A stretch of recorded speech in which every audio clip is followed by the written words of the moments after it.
Crisco, and I am a Concord native. I've been here all my life. I have 4 kids. I have 1 girl, she's in the 2nd grade, and I have a 7th and a 6th grader. Then I have the 4-year-old. I had a neighbor where her and her daughter were getting into Habitat. So I said, let me try Habitat and see, if I'm eligible, because I do have these problems here in this house and I do have small kids. I filled out the paperwork and they called me back and said that I had been accepted to have the initial home visit. As soon as the lady came in the door, she was like, oh, your house is leaning. It was mainly the mold and the mildew that let them know that we can't live here. Outside of that, there's things going on in the community, like my 4-year-old can't go and ride his bike outside. Somebody might speed through. And then there was a guy around the corner. His wife was messing with his best friend, and my kids were standing right there on that corner when the man shot the other guy. The weekend of Mother's Day, 2013, Miss Shirley said, Jazman, you've been approved. You are now officially a partner family. I said, oh, Miss Shirley, thank you. I don't even need a Mother's Day gift because I've got everything. I've done the 250 sweat equity hours. We've done the groundbreaking. Now I'm working on my own home and having all the volunteers and having a 16-year-old Boy Scout over the project. I was like, I thank God for you. I would like you to meet my kids and maybe they can look up to you like, look at this 16-year-old guy. He's actually building our house.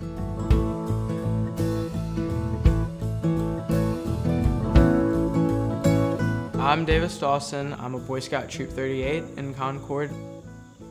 Our family has been involved with Habitat for a few years through volunteer opportunities and through my father who works for Habitat. I wanted to do a very big Eagle Scout project and decided to use Habitat as a gateway for that. This requires me to raise half of the funds needed to build the house, $35,000, and coordinate over 200 volunteers.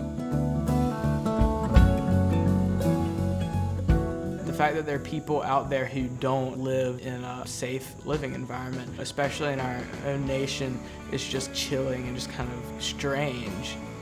Habitat for Humanity seeks out to change that, and they put all of their energy towards making sure everybody has a good living environment, and really it means more to these families than someone like me who's never been through what they have. I can only imagine that it just changed my outlook on life and just how I do in life significantly. This house is going to be a new foundation for the entire Crisco family. It will give them a new place to start. It will give the kids a boost up. They can have friends over to their house and play in a safe living environment. No one I know in this area has ever taken up a project of this size before. Hopefully my project will change that and it will set an example for all people, especially youth, that they can be in charge of big undertakings, because it is possible. Even in the midst of hard schoolwork, sports, things like that, you can still give all you have to serving the community.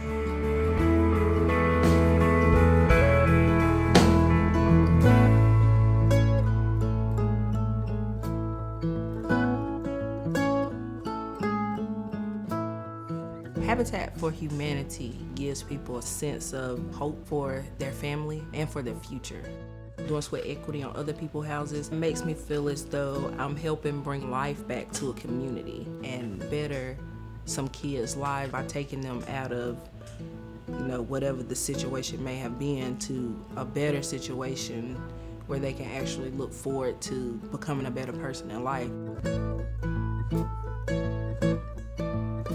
I was in college and the professor said, you should make a goal sheet. I said, well, I want to own my own home by the time I turn 30. I thought I was just writing something down, and then a couple years later, Habitat came through with a blessing and a miracle. It's like a dream and a goal come true at the same time.